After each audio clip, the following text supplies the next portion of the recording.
예레미야 18장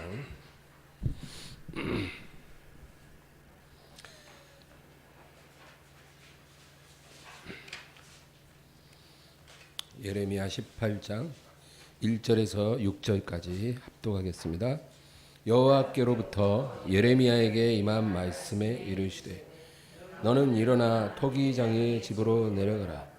내가 거기에서 내 말을 내게 들려주리라 하시기로 내가 토기장의 집으로 내려가서 본즉 그가 농로로 일을 하는데 진흙으로 만든 그릇이 토기장이의 손에서 터지매 그가 그것으로 자기 의견에 좋은 대로 다른 그릇을 만들더라. 그때 여호와의 말씀이 내게 임하니라. 이르시되 여호와의 말씀이니라. 이스라엘 족속아, 이 토기장이가 하는 것 같이 내가 능히 너희에게 행하지 못하겠느냐. 이스라엘 족속아, 진흙이 토기장이의 손에 있음 같이 너희가 내 손에 있느니라. 아멘.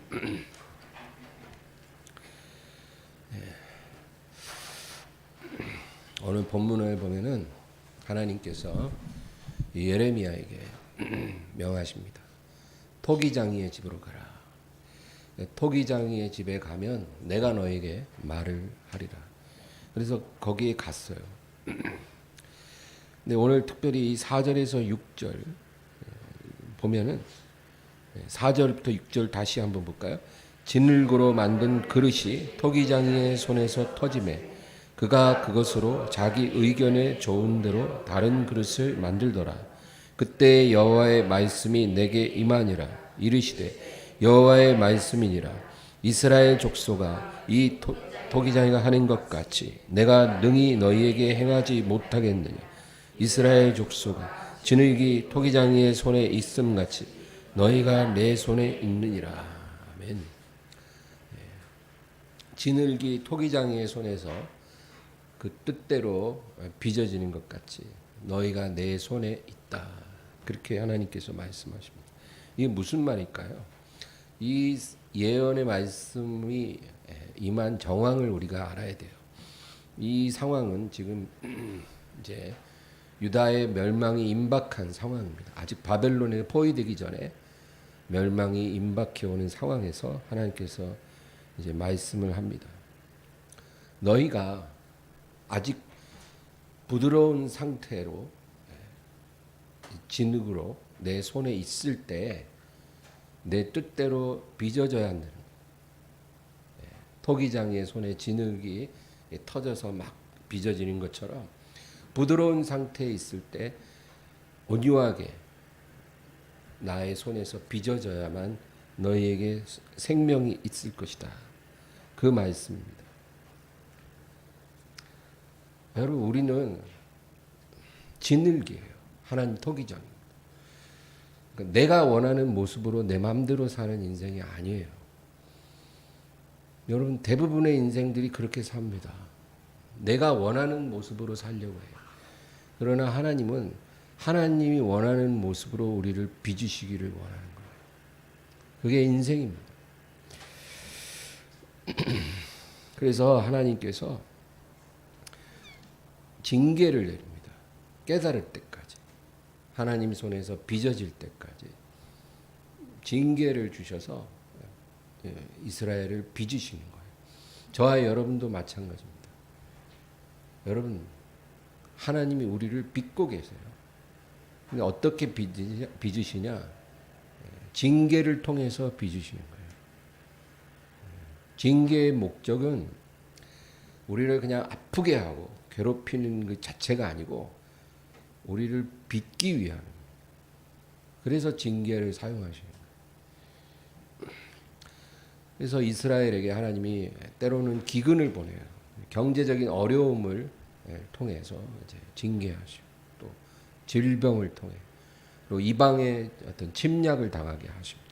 에돔, 암몬, 모압, 블레셋 이런 주변 민족들이 침략을 해서 이스라엘을 압제하고 노략하게 하셔서 징계를 통해 이스라엘을 빚으시고 있는 거예요. 하나님이 원하는 모습이 될 때까지, 하나님이 쓰실 수 있는 그릇이 될 때까지 빚으신다는 거예요. 근데 하나님은 순종할 때까지 계속 징계를 내리시는데 그 징계는 순종할 때 끝납니다. 여러분 그거 알아야 돼요. 아유 하나님 이제 맞은 만큼 맞았으니까 이제 그만하실 때 안 됐을까요? 우리가 이렇게 말한다고 끝나는 게 아니에요. 순종할 때까지 하나님의 징계는 계속되고 또 점점 강도가 세진다는 거예요. 그러니까 우리가 빨리 깨닫고 빨리 순종하면 징계도 빨리 끝나요. 그거는 우리가 정할 수 있어요. 그런데 만약에 이렇게 징계가 계속 되는데도 우리가 변화되지 않으면 어느 순간에 가면 이제 하나님께서 우리를 던져버릴 때가 옵니다. 이제 이 진흙으로는 도저히 내가 아무리 해도 안 되니까 이제 그것을 던져서 만들어진 그릇을 깨뜨려 버립니다.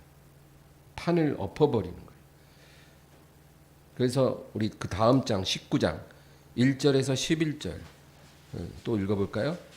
여호와께서 이와 같이 말씀하시되 가서 토기장이의 옹기를 사고 백성의 어른들과 제사장의 어른 몇 사람과 하시드 문 어디 곁에 있는 흰놈의 아들의 골짜기로 가서 거기에서 내가 내게 이른 말을 선포하여 말하기를 너희 유다 왕들과 예루살렘 주민아 여호와의 말씀을 들으라. 만군의 여호와 이스라엘의 하나님이 이같이 말씀하시되 보라 내가 이곳에 재앙을 내릴 것이라. 그것을 듣는 모든 자의 귀가 떨리니 이는 그들이 나를 버리고 이곳을 불결하게 하며 이곳에서 자기와 자기 조상들과 유다 왕들이 알지 못하던 다른 신들에게 분향하며 이곳에 채웠음이며 또 그들이 바알을 위하여 산당을 건축하고 자기 아들들을 바알에게 번제로 불살라 드렸나니 이는 내가 명령하거나 말하거나 뜻한 바가 아니니라. 그러므로 보라 다시는 이곳을 도벳이나 흰놈의 아들의 골짜기라 부르지 아니하고 오직 죽음의 골짜기라 부르는 날이 이를 것이라. 여호와의 말이니라. 내가 이곳에서 유다와 예루살렘의 계획을 무너뜨려 그들로 그 대적압과 생명을 찾는 자의 손에 칼에 엎드러지게 하고 그 시체를 공중의 새와 땅의 짐승의 밥이 되게 하여 이 성읍으로 놀람과 조롱거리가 되게 하리니 그 모든 재앙으로 말미암아 지나는 자마다 놀라며 조롱할 것이며 그들이 그들의 원수와 그들의 생명을 찾는 자에게 둘러싸여 공경에 빠질 때에 내가 그들의 아들의 살, 딸의 살을 먹게 하고 또 각기 친구의 살을 먹게 하리라 하셨다 하고 너는 함께 가는 자의 목전에서 그 옹기를 깨뜨리고 그들에게 이르기를 만군의 여호와께서 이와 같이 말씀하시되 사람이 토기장이의 그릇을 한번 깨뜨리면 다시 완전하게 할 수 없나니 이와 같이 내가 이 백성과 이 성읍을 무너뜨리리니 도벳에 매장할 자리가 없을 만큼 매장하리라. 아멘. 네. 18장에서는 토기장의 집으로 가서 그가 일하는 것을 관찰하라 했어요. 그러고 나서 이제 19장에서는 그 토기장이에게서 그릇 몇 개를 사서 내가 너에게 주는 말을 선포하고 그것을 깨뜨리라. 그리고 하나님 말씀합니다. 사람이 토기장이의 그릇을 한번 깨뜨리면 다시 완전하게 할 수 없나니 이와 같이 내가 이 백성과 이 성읍을 무너뜨리리니 도벳에 매장할 자리가 없을 만큼 매장하리라. 그러니까 여러분 여기서 하나님이 하시는 말씀이 뭐냐면은 처음에는 하나님께서 우리를 빚으시기 원한다는 거예요. 하나님의 원하시는 모양대로 하나님이 원하시는 사람이 되도록 우리를 빚으십니다. 그러나 우리가 빚어지지 않으면 하나님이 그 그릇을 이제 파기해 버린다. 그래서 완전히 깨버립니다. 그러면 그 그릇은 회복될 수 없어요. 끝나는 겁니다. 그리고 하나님은 새로운 진흙을 구해서 새로운 그릇을 다시 빚으시는 거예요. 이게 하나님이 행하시는 일입니다. 그래서 이 예레미야의 예언은 굉장히 중요해요. 예레미야의 예언을 연구해 보면 처음에는 회개하라 그렇게 예언을 해요. 회개하라. 그 말은 지금 아직 너희가 진흙 상태에 있을 때 너희가 하나님께 돌아가면 하나님이 너희를 온전하게 빚으실 것이고 너희는 심판을 당하지 않는다는 거예요. 지금 너희에게 살 기회가 남아있다는 거예요. 너희가 회개하고 하나님이 원하는 모습으로 빚어지면 산다는 거예요. 근데 이제 나중에는 그 예언의 메시지가 변합니다. 그래서 바벨론에게 항복하라는 거예요. 처음에는 회개하라 그러더니 이제는 항복하라. 이제 회개할 시간은 지났다는 거예요. 너희가 회복될 가능성은 없다.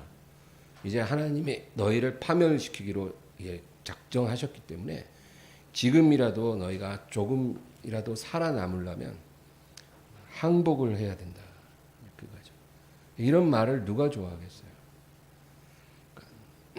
요나처럼 한 번만 전해도 다 회개하고 이러면 너무 좋은데 예레미야는 결국 백성들이 받아들이지 못할 말씀만 전하다가 이제 애굽 땅에서 죽임을 당했죠.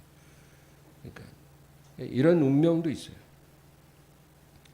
예수님도 마찬가지였어요.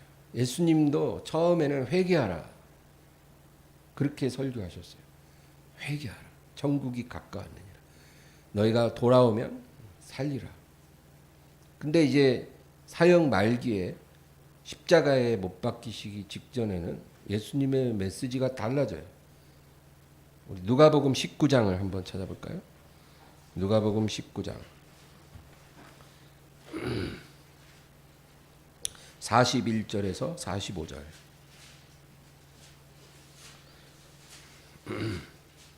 41절에서 45절 다 같이요. 가까이 오사 성을 보시고 우시며 이르시되 너도 오늘 평화에 관한 일을 알았더라면 좋을 뻔하였거니와 지금 내 눈에 숨겨졌도다. 날이 이를지라 내 원수들이 토둔을 쌓고 너를 둘러 사면으로 가두고 또 너와 및 너 그 가운데 있는 내 자식들을 땅에 메어치며 돌 하나도 돌 위에 남기지 아니하리니 이는 내가 보살핌 받는 날을 알지 못함을 인함이니라 하시니라. 예수님이요 사역 초기에는 회개하라 그러더니 이제 마지막에 가서는 날이 이를지라 예루살렘을 보고 우셨어요. 너희에게 예정된 일들이 너희 눈에 감추어졌다. 이제 날이 이르면 대적들이 너희에게 와서 이 성을 사면으로 에워싸고 너희와 너희 자녀들을 땅에 메어치고 죽이리라는 거죠. 돌 위에 돌 하나도 남지 않게 완전히 파멸되리라. 예수님이 그렇게 이야기하죠. 이제 하나님의 파멸이 결정됐다는 거예요. 하나님의 아들 유대인의 왕이 오셨지만 그것을 받아들이지 않았기 때문에 이제 너희에게 예정된 것은 회복과 어떤 빚으시는 그런 은혜가 아니고 이제 파멸이 예정됐다. 이는 네가 보살핌 받는 날을 알지 못함을 인함이라. 보살핌 받는다는 건 권고, 권면이라는 뜻이에요. 그러니까 하나님이 말씀으로 수없이 선지자들을 보내서 또 하나님의 아들이 오셔서 너희를 회개하라고 하고 권고했지만 너희가 그것을 알지 못했기 때문에 너희가 토기장이의 손에서 빚어지지 않았기 때문에 너희들에게 이런 날이 올 것이다. 23장 누가복음 23장 가볼까요? 26절에서 31절 다 같이요. 그들이 예수를 끌고 갈 때 시몬이라는 브레네 사람이 시골에서 오는 것을 붙들어 그에게 십자가를 지워 예수를 따르게 하더라. 또 백성과 및 그를 위하여 가슴을 치며 슬피 우는 여자의 큰 무리가 따라오는지라. 예수께서 돌이켜 그들을 향하여 이르시되 예루살렘의 딸들아 나를 위하여 울지 말고 너희와 너희 자녀를 위하여 울라. 보라, 날이 이르면 사람이 말하기를 잉태하지 못하는 이와 해산하지 못한 배와 먹이지 못한 젖이 복이 있다 하리라. 그때 사람이 산들을 향하여 우리 위에 무너지라 하며 작은 산들을 대하여 우리를 덮으라 하리니 푸른 나무에도 이같이 하거든 마른 나무에는 어떻게 되리요 하시니라. 같은 말이에요. 예수님이 십자가 지고 피 흘리면서 올라가는 걸 보고 사람들이 많이 울었어요. 예수님 말씀합니다. 나를 위해 울지 말고 이제 날이 이를 때 너희에게 임할 일을 인하여 너희와 너희 자녀를 위해 너희는 울어야 하느니라. 이것은 정말 무서운 말씀이에요. 이건 회개의 눈물이 아니에요. 이거는 고통의 눈물이에요. 그런 날이 온다는 거예요. 그래서 예레미야 선지자도요. 예레미야 선지자는 결혼을 안 했어요. 결혼을 안 했는데 왜 안 했냐면 하나님이 결혼하지 말라는 거예요. 네가 결혼을 해서 자녀를 낳으면 너는 그 자녀들이 굶어 죽는 것을 보게 된다는 거예요. 결혼을 하지 말아라. 그러니까 선지자들은 말로만 예언하는 게 아니고 삶으로 하나님 시킨 대로 해야 돼요. 그래서 결혼 생활을 통해서도 하나님이 백성에게 전할 메시지를 전하는 거예요. 너는 결혼해서 자녀를 낳아서는 안 된다. 자녀가 나오면 그가 죽는 것을 보게 되리라. 그래서 결혼 안 하는. 에스겔 같은 경우는 하나님이 말씀하죠. 내일 너의 아내가 죽을 텐데 울지 마라. 아내가 죽어도 울지 말아야 한다. 왜냐하면 내일 네 아내가 죽는 그 시간에 저 멀리 예루살렘은 함락될 것이고 많은 사람들이 비참하게 죽임을 당할 텐데 자기 아내가 죽는 것을 보고도 울지 못할 거라는 거예요. 그 상황, 그 참혹한 전쟁에서 아내가 죽고 남편이 죽고 자식이 죽는 걸 보고도 못 울어요. 너무 기가 막혀서. 그러니까 너는 내일 이맘때 너의 아내가 죽거든 울지 말라는 거예요. 선지자들이 그래요. 호세아는 뭐 우리가 잘 알듯이 그죠? 이상한 여자를 아내로 맞으라는 거예요. 음란한 여자를 맞으라는 거예요. 그리고 끝까지 그 아내를 버리지 말라는 거예요. 왜 그래야 하냐면 하나님이 이스라엘을 그렇게 지금 바라보고 계시다는 거죠. 그래서 하나님이 자기 백성을 징계하시지만 그것이 어느 선이 되면 징계에서 심판의 차원으로 넘어가는 거예요. 그렇게 될 때 꼭 일어나는 일이 뭐냐면 성전이 불타고 무너지고 제사가 중단된다. 예루살렘 성전이 불타버린다는 것은 이제 징계의 차원이 아니라 파멸의 날, 심판의 날이 왔다 그 얘기.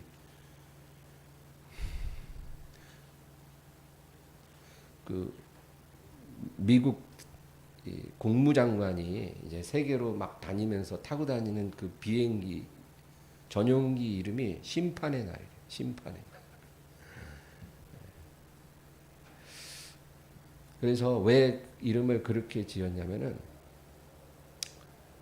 핵무기가 막 폭발하고 미국 본토가 공격당할 때 그 비행기를 띄워서 공중에서 전쟁 지휘를 해야 되는 거예요. 그래서 그런 날이 아직 안 왔지만 올 수 있기 때문에 비행기 이름을 심판의 날이라고 하죠. 근데 심판의 날이 올까요? 옵니다. 왜냐하면 하나님이 그 날이 올 것이라고 말씀하셨기 때문에 다른 거 없어요. 하나님이 말씀하셨기 때문에 그 날은 오는 거예요. 뭐 무슨 많은 일들이 일어났을지라도 하나님의 예언이 다 이루어지게 돼 있어요. 예수님의 초림이 다 성취된 것처럼 재림도 그대로 다 성취되게 돼 있습니다. 성경에는 예수님 베들레헴 탄생, 뭐 동정녀 탄생 이런 것뿐만 아니라 뭐 나사렛 사람이라 일컬으라. 그리고 예수님이 당하실 그 고난, 그리고 심지어는 나귀의 어린 새끼를 타고 입성하게 된다는 것까지 그대로 아주 디테일하게 예언되어 있고 그게 다 성취됐어요. 재림에 관한 것도 아주 디테일하게 우리에게 말씀하시는 거예요. 여러분 그것이 이루어지는 걸 우리가 의심할 수가 없는 거죠. 예루살렘 성전은 지금까지 2번 불타 없어졌어요. 역사적으로. 첫 번째는 BC 586년에 바벨론에 의해서 성전이 완전히 불타버리고, 그리고 유다 사람들은 다 바벨론의 포로로 끌려가서 70년을 지내게 됩니다. 그 다음에 두 번째 성전이 불탄 것은 이제 70년이 끝났을 때 스룹바벨이 이제 처음으로 귀환을 합니다. 5만 명 데리고. 그 스룹바벨이 귀환해서 성전을 재건해요. 아주 초라하게. 그 초라한 성전이 이제 제2성전인 거죠. 솔로몬 성전이 완전히 불타 없어진 후에 두 번째 성전이 스룹바벨 성전. 그것이 이제 재건이 되는데 그게 나중에 헤롯 왕이 민중의 환심을 사기 위해 그것을 증축합니다. 그래서 스룹바벨이 시작해서 헤롯이 증축한 그 성전을 제2성전이라고 하는데, 그건 역시 AD 70년 로마에 의해 완전히 파괴되고, 그리고 2000년 동안 예루살렘에는 이제 성전이 없는 상태인 거죠.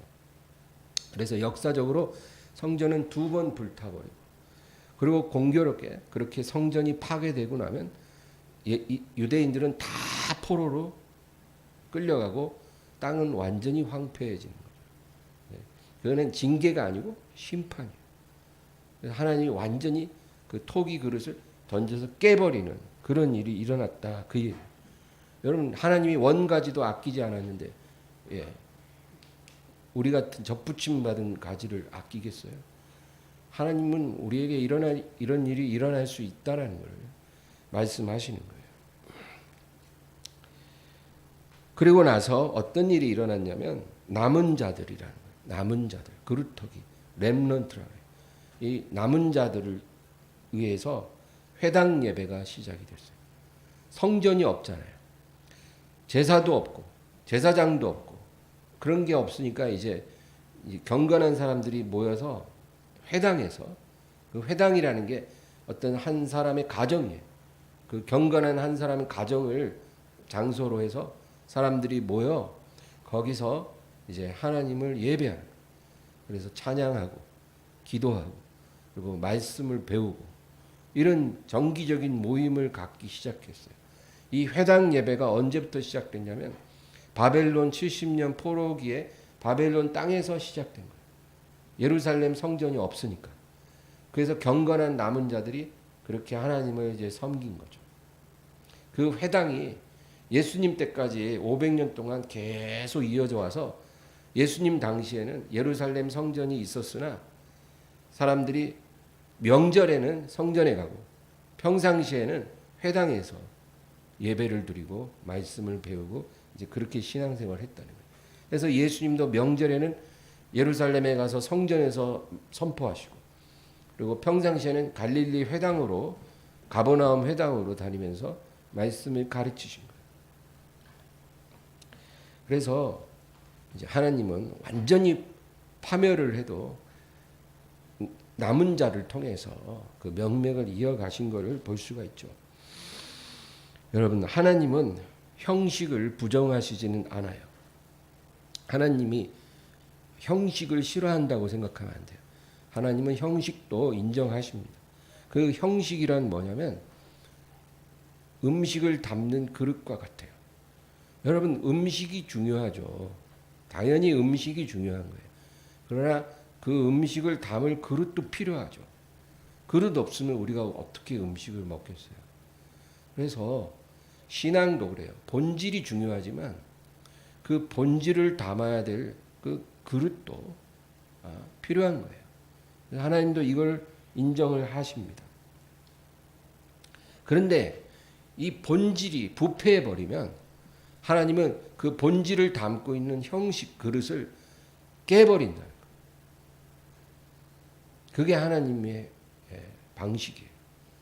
음식이 다 상했다 그러면 그 음식을 담고 있는 그릇을 불결하게 여겨서 깨버려요.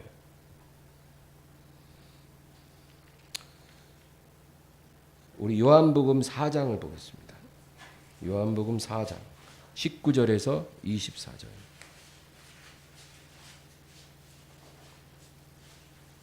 (19절에서 24절입니다) 여자가 이르되 주여 내가 보니 선지자로소이다. 우리 조상들은 이 산에서 예배하였는데 당신들의 말은 예배할 곳이 예루살렘에 있다 하더이다. 여자여 내 말을 믿으라.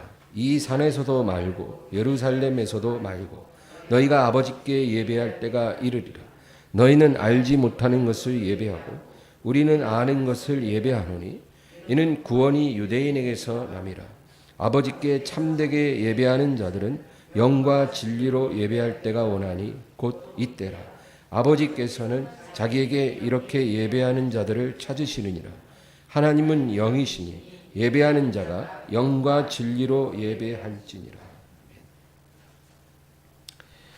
이 예수님께서 수가성 우물가의 여자와의 대화 속에서 아주 중요한 진리를 말씀하세요. 사실 이 여자가 이걸 이해하기는 좀 어렵지만 우리에게 주시는 주님의 말씀인 거죠. 이 여자가 예수님께 질문을 해요. 선생님, 랍비여. 이 랍비는 회당에서 성경을 가르치는 사람을 일컫는 말이에요. 이 여자의 눈에는 예수님이 랍비로 보였어요. 랍비여. 유대인들은 예배할 곳이 예루살렘에 있다고 그러고 우리 사마리아 사람들은 이 사마리아에 있는 에발산에서 예배를 해야 된다. 뭐 이렇게 말을 하는데 도대체 어디서 예배를 드려야 맞는 겁니까? 어디서 예배를 드려야 돼요? 그런 질문인 거예요. 요즘 우리말로 따지면 어느 교회에 가서 예배 드려야 됩니까? 뭐 이런 질문하는 것과 비슷한 거예요. 아, 지금 제가 두 교회를 가득하고 있는데 어디서 예배를 드려야 됩니까? 어느 게 맞는 겁니까? 근데 주님께서 뭐라 그래요? 여기 21절 보면 예수께서 이르시되 여자여 내 말을 믿으라. 이 산에서도 말고 예루살렘에서도 말고 너희가 아버지께 예배할 때가 이르리라. 그러니까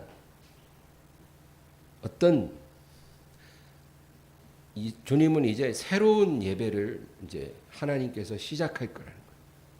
이제는 새로운 예배가 세워지리라. 하나님께서 판을 새로 짜려고 한다는 거예요. 낡은 과거의 그릇을 깨버리고 불결한 그릇을 깨버리고 이제 새 그릇에 새 술을 새 음식을 담으려고 하는 거예요. 근데 예수님이 뭐라 그러냐면 이 산도 아니고 저 산도 아니고 예루살렘도 아니라는 거예요. 앞으로는 어떤 특정한 장소에 제약을 받지 않을 거라는 거예요. 어떤 웅장한 성전, 어떤 건물 이런 것에 특별한 의미가 부여되지 않을 거라는 거예요. 그리고 뭐라 그러냐면 23, 24절 다 같이 읽겠습니다. 아버지께 참되게 예배하는 자들은 영과 진리로 예배할 때가 오나니 곧 이때라. 아버지께서는 자기에게 이렇게 예배하는 자들을 찾으시느니라. 하나님은 영이시니 예배하는 자가 영과 진리로 예배할지니라. 이제는 어떤 특별한 제물이 필요하지 않고 너희가 하나님 앞에 예배할 때 가지고 나아가야 할 것이 뭐냐면 영과 진리를. 어떤 장소의 제약도 없고 특별한 제물이 필요한 것도 아니에요. 번제나 화목제나 속죄제, 속건제 이런 제사도 필요 없고 너희는 어디서든지 하나님을 예배할 수가 있는데 너희에게 반드시 있어야 될 게 영과 진리라는 거예요. 그것을 가지고 나아가야만이 하나님께서 너희를 받으시고 너희와 교제를 하실 거다. 그 얘기예요. 여러분 영이라는 건 뭐예요? 새로워진 우리의 영을 말해요. 거듭난 영을 말해요. 우리의 영이 예수님을 만나서 거듭나잖아요. 그래서 그게 산 영이에요. 새 영이에요. 내가 너희 안에 새 영을 두고 그랬잖아요. 그래서 우리 영이 거듭나면 그게 새 영이고 산 영이고 그 영으로 하나님을 예배해야 한다는 거예요. 왜? 하나님은 영이시기 때문에. 하나님은 영이시기 때문에 우리의 영이 거듭난 영이 돼야만 하나님과 교제할 수가 있게 된다.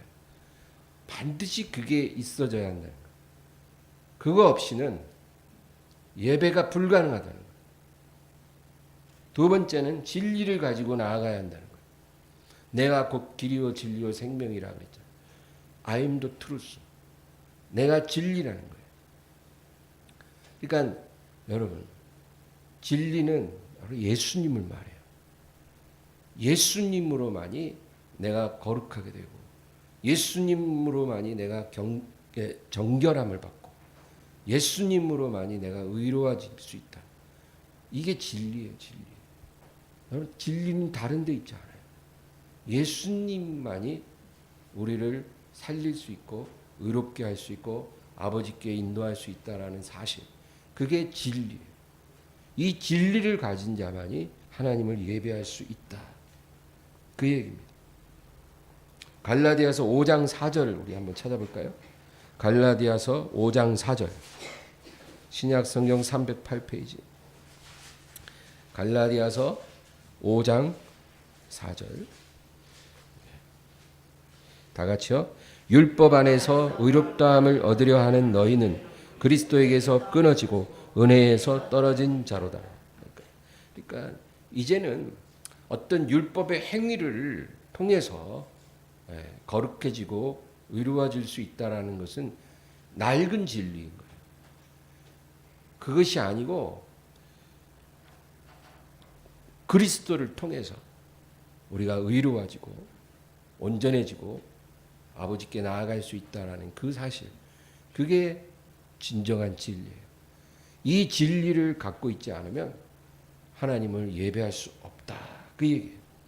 그러므로 오늘 우리가 기억할 것이 뭐냐면은 첫째로 우리는 하나님과의 관계에서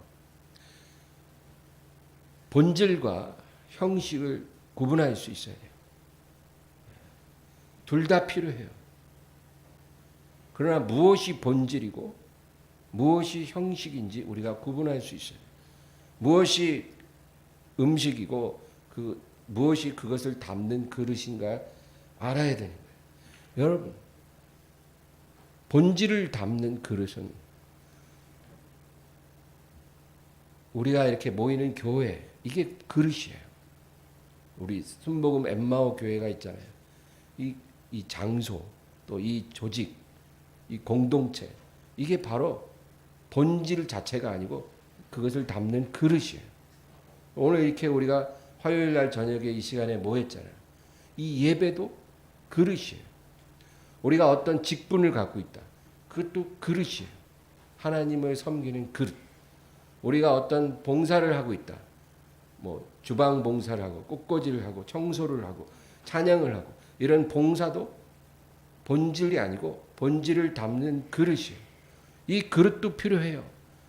이 그릇에 본질을 담으면 그 그릇이 거룩해지는 거예요. 그래서 하나님께서 그 그릇에 담겨진 우리의 예배를 기쁘게 받으시는 거예요. 그러면 여러분, 더 중요한 본질은 무엇일까요? 우리가 알고 있는 모든 게 다 그릇이면 거기에 담겨져야 될 본질은 오늘 말씀대로 영과 진리예요. 그 안에 영과 진리가 담겨지면 하나님이 받으시는 참 제사가 되는 거예요.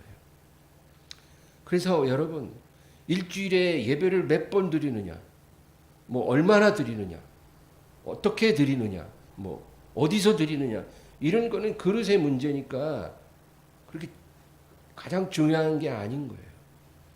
이런 게 다 겉으로 잘 갖춰져 있어도 그 안에 담기는 본질이 부패하면 그 그릇은 불결한 그릇인 거예요. 그래서 하나님이 뭐라 하냐면 내가 너희들이 내 앞에 악을 행하고 불의하게 행하는 것을 견디지 못하겠노라. 차라리 너희 가운데 누가 나와서 성전 문을 그냥 아예 닫아줬으면 좋겠다. 네. 아니 그릇은 멀쩡한 데다가 부패한 음식만, 악취나는 음식만 잔뜩 담아서 갖고 오니까 내가 이제 더 이상 그 냄새도 맡기 싫으니까 누가 좀 그것 좀 막아줬으면 좋겠다는 거예요. 근데 아무도 그렇게 안 하니까 하나님이 아예 그릇을 그냥 던져서 깨버리는 거예요. 그리고 새로운 재료로 새로운 음식을 만들어서 새로운 그릇에다 담으시는 거예요. 이게 역사 속에서 하나님이 반복해서 해오신 일들이고요. 우리 시대에도 그런 일은 계속 일어나진다는 거예요. 그러니까 우리는 그릇 새로 장만하고 그릇 깨끗이 닦는 거에 신경 쓸 게 아니고 거기다가 담는 본질, 음식, 그것을 온전하게 하는 것에 우리 마음을 서야 돼요. 영과 진리가 그 안에 담겨지는지 우리는 그것을 살펴야 된다. 그 얘기입니다. 여러분, 아까 제가 예루살렘 성전이 2번 깨어지고 무너졌다 그랬죠. 그리고 지금까지 이제 성전이 없어요. 앞으로도 그 자리에 세워질 성전은 별 의미가 없어요. 왠지 아세요? 예수님을 통해서 이제는 성도의 몸이 성전이 되었기 때문이에요. 그래서 이제는 눈에 보이는 건물 성전은 의미가 없어요. 하나님이 그 영광을 담는 그릇은 성전은 우리의 몸이에요. 그래서 예수님이 오셔서 이 성전을 헐라 내가 사흘 만에 일으키리라. 사람들은 이해하지 못했지만 그것은 육체로 오신 예수님의 몸을 의미하는 거예요. 그러니까 이제는 예루살렘 성전은 이제 낡아진 것이고 부패한 것이고 무너져 버리고 불탈 것이지만 이제 하늘에서 내려온 성전이 여기 있다는 거예요. 너희가 이 성전을 헐겠지만 아버지께서 사흘 만에 다시 성전을 일으키실 것이다. 그렇게 말합니다. 그리고 예수님은 정말로 사흘 만에 다시 일으키셔 주셨어요. 그리고 저와 여러분은 그 부활하신 예수님과 연합했어요. 우리의 몸이 예수님 몸과 연합한 거예요. 믿으십니까? 예, 우리 몸이 아니에요. 예수님의 몸이에요. 참 성전이에요. 그리고 우리 마음이 제단이에요. 그 제단 위에 무엇을 두어야 돼요? 영과 진리를 두고 하나님을 섬기는 거예요. 그것이 오늘날 하나님이 우리에게 요구하시는 참 예배예요. 이 산에서도 말고 예루살렘에서도 말고 앞으로 너희가 하나님 앞에 참으로 예배할 때가 오나니 이때라. 영과 진리로 예배하는 자는 예배할지니라. 그러니까 우리 몸이 성전이고 마음이 제단이고 그 안에 영과 진리로 하나님 앞에 나아가면 하나님이 받으셔요. 그 예배를 드리는 저와 여러분 되길 바랍니다.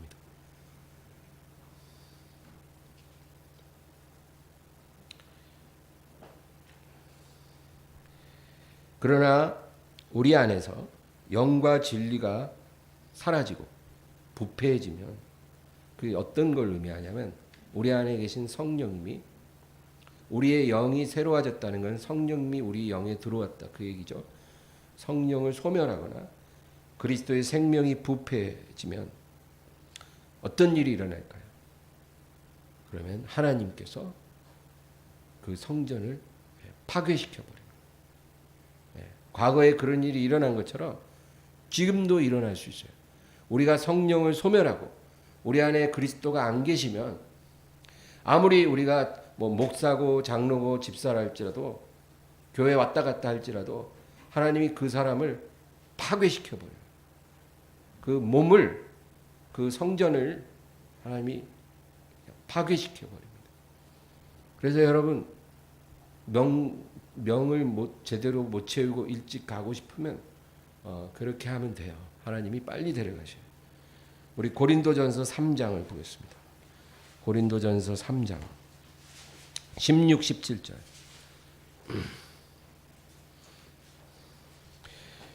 시작. 너희는 너희가 하나님의 성전인 것과 하나님의 성령이 너희 안에 계시는 것을 알지 못하느냐. 누구든지 하나님의 성전을 더럽히면 하나님이 그 사람을 멸하시리라. 하나님의 성전은 거룩하니 너희도 그러하니라.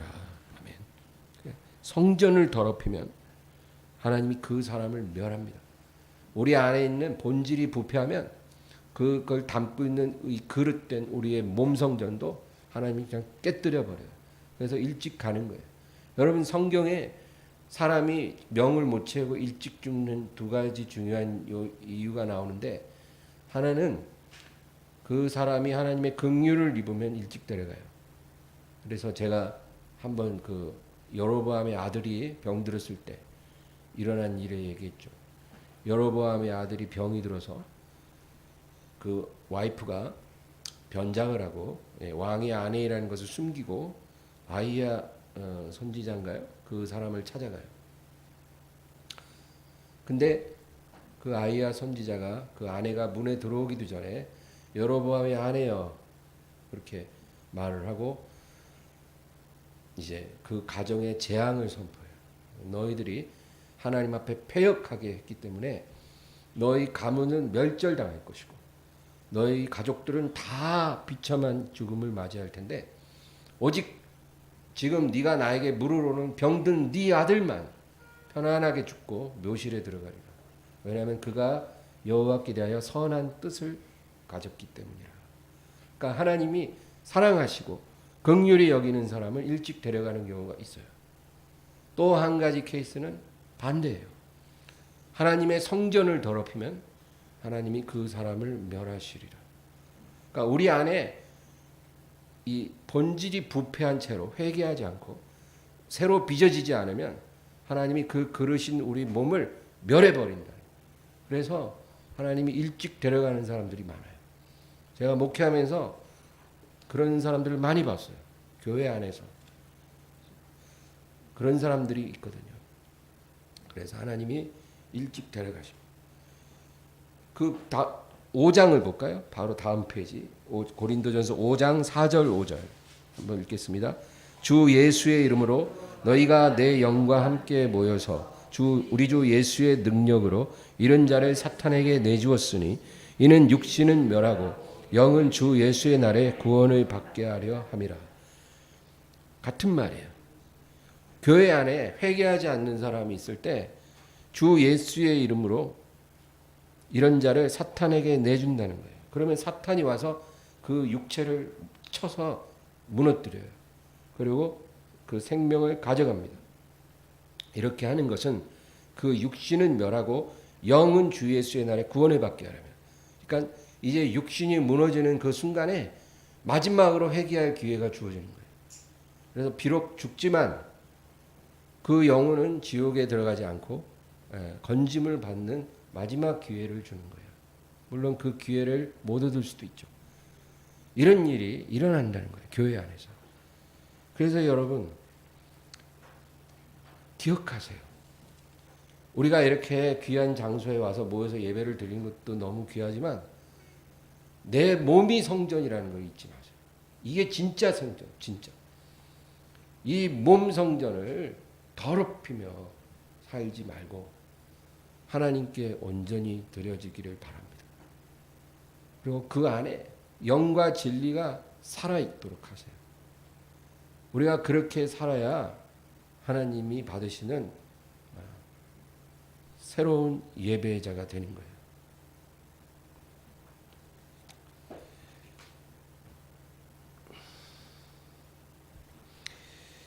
그래서 하나님이 우리를 이제 포기하시고 완전히 깨뜨리기 전에 우리가 아직 부드러운 진흙일 때 주님 손에서 잘 빚어지시기를 주의 이름으로 축원합니다. 예. 그게 제일 좋은 거예요. 저도 여러분도 똑같아요. 제가 오늘 이 말씀을 전하는 거는 저 자신이 하나님 손 안에서 지금 빚어지고 있다는 걸 제가 느꼈어요. 그래서 너무 감사하면서 이 은혜를 함께 나누고 싶었어요.